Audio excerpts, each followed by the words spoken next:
শাস্তি দিয়ে মনে ভয় ঢুকিয়ে দিতে হবে, কাঁপুনি জাগিয়ে দিতে হবে শরীরে, এবং জানতে হবে যে গত মাসে একজনকে ফাঁসি দেওয়া হয়েছে, 15 দিন আগে একজনকে ফাঁসি দেওয়া হয়েছে, ফায়ারিং স্কোয়াডে পাঠানো হয়েছে।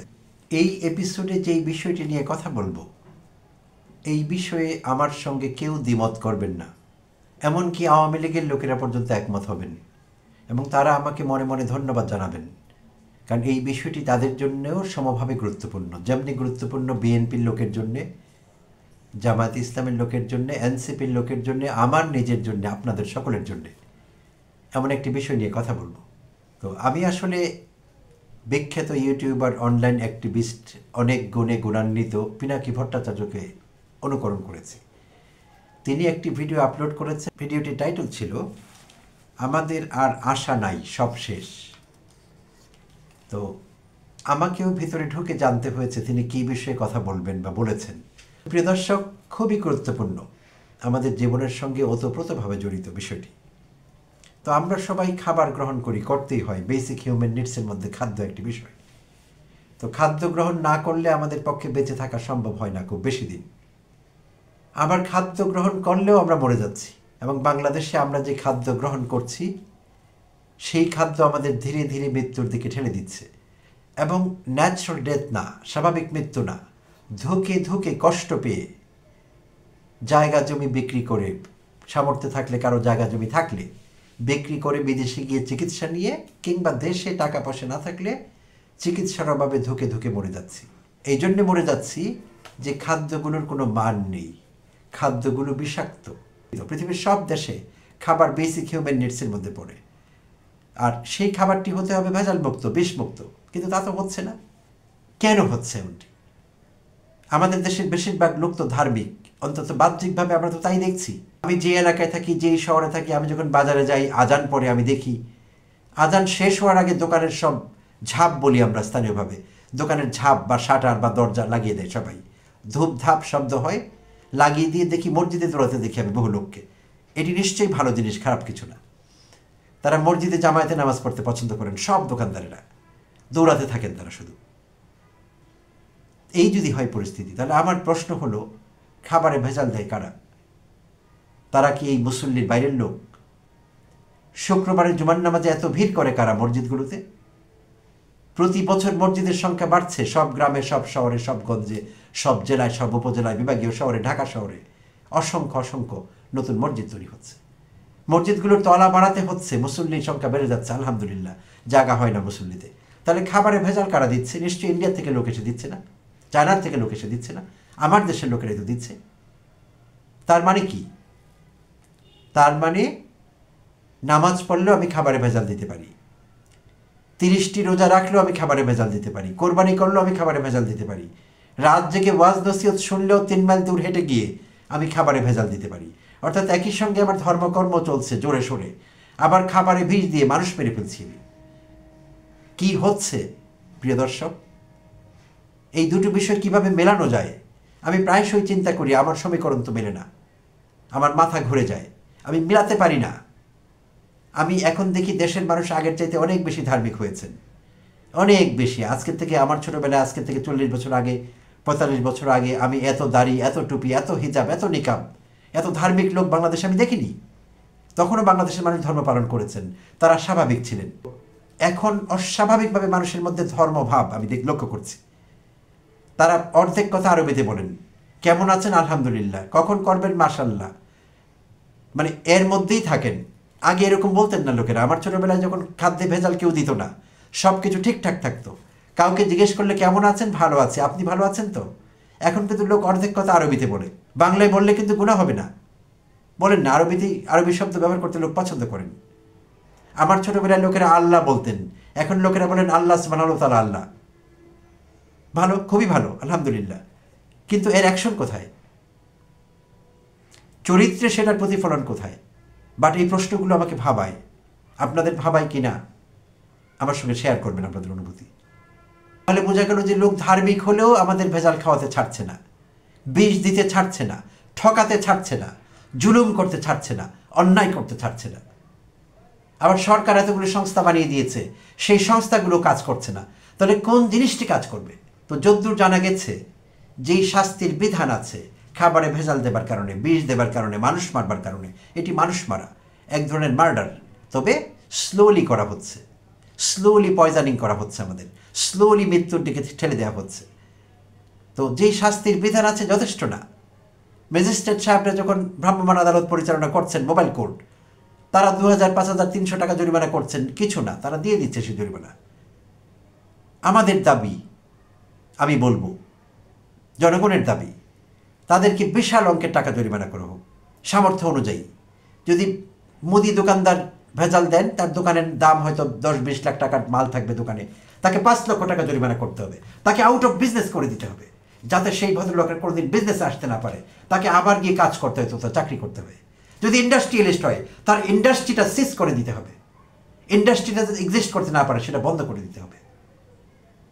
এবং যদি ধরা পড়ে যে বিষাক্ত কিছু দিয়ে সেটি খাবার কারণে মানুষ মারা গেছে, তাকে ফাঁসিতে ঝুলাতে হবে। শিশু খাদ্য এরা ভেজাল দিচ্ছে, বাচ্চাদের ওষুধে এরা ভেজাল দিচ্ছে, ভেজাল ওষুধ খেয়ে অনেক বাচ্চা মারা যাচ্ছে। এই ফার্মেসিগুলো ভেজাল ওষুধে সয়লাভ। কেন? কারণ যারা এই কাজটি করছে তারা ভয় পাচ্ছে না। অপরাধীদের মনে আমরা ভয় ঢোকাতে পারিনি। আমাদের বিচার ব্যবস্থা, আমাদের জুডিশিয়ারি, আমাদের ম্যাজিস্ট্রেট সাহেবরা, আমাদের যারা শাস্তি দেবার কাজে নিয়োজিত আছেন, তারা অপরাধীদের মনে ভয় ঢোকাতে পারেননি। অপরাধীদের মনে ভয় ঢোকাতে হবে। কেউ হয়তো বলবেন পরকালে ভয় পায় না, ইহকালে কেমনে পাবে? পাবে, কারণ তারা আসলে পরকালে সত্যিকার অর্থে বিশ্বাস করে না, অথবা অর্ধেক বিশ্বাস করে অর্ধেক করে না। যদি পুরো বিশ্বাস করতো তাহলে এই কাজ করতো না। যদি বলেন নামাজ তো পড়ে অভ্যেস বসত, নামাজ পড়া একটা অভ্যেসের ব্যাপার। ছোটবেলার থেকে 10-20 বছর মা বাবা পিটিয়ে নামাজ পড়ালে বাকি জীবন নামাজ ছাড়া যায় না। ছোটবেলার থেকে কোনো বাচ্চাকে রোজা রাখালে, পুজো করালে তারা সেটি আর ছাড়তে পারে না বড় হলে, অভ্যেস বসত করে। বেশিরভাগ লোককে আমরা যে ধর্মকর্ম করতে দেখি, তাদেরকে দীর্ঘদিন ধরে প্র্যাকটিস করানো হয়েছে, তাই তারা করে, মনে প্রাণে করে না, মনে প্রাণে ধারণ করে না ধর্মকে।